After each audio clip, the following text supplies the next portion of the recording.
Minister, your department's mission statement is to the Department of Culture, Heritage and the Gaeltacht oversees the protection and presentation of Ireland's heritage and cultural assets. Now, Minister, there are some parts of Ireland's heritage and cultural assets in particular which I wish to draw your attention to, because they're neither being preserved nor promoted at the moment. And they are the cultural assets that fall within the remit of Shannon Heritage Group. You have King John's Castle in Limerick, Craigenown, which is a cranog beside a lake in Clare. It's in 30 acres of parkland. There's a castle there as well. It's owned by the Hunt Trust and managed by Shannon Heritage. There's Dungura Castle, which is in southwest County Galway near Kinvara. There's Napo Castle, and there's Bunratty Castle and Folk Park. Now, of all of those sites, Minister, only 3 of them are going to open at all this summer. The country is crying out for places to visit. Hopefully, we will have a tourist season in Ireland.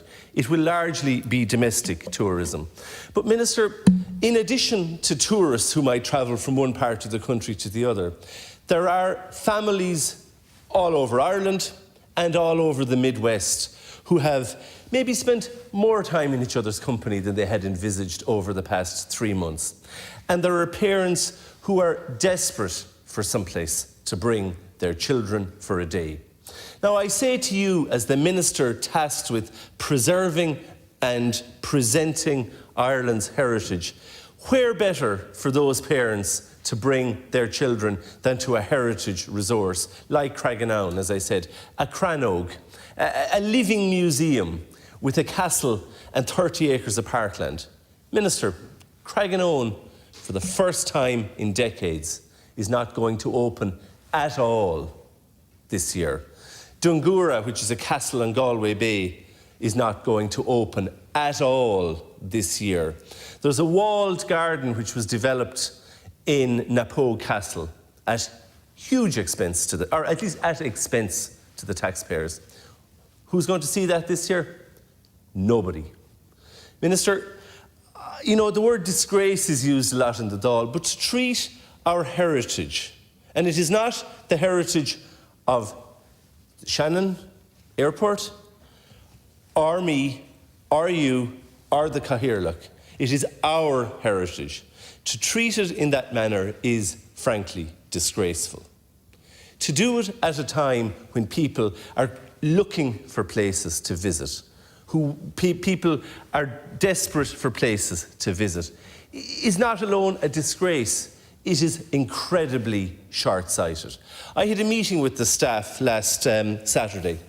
Now, Minister, 40 staff members showed up.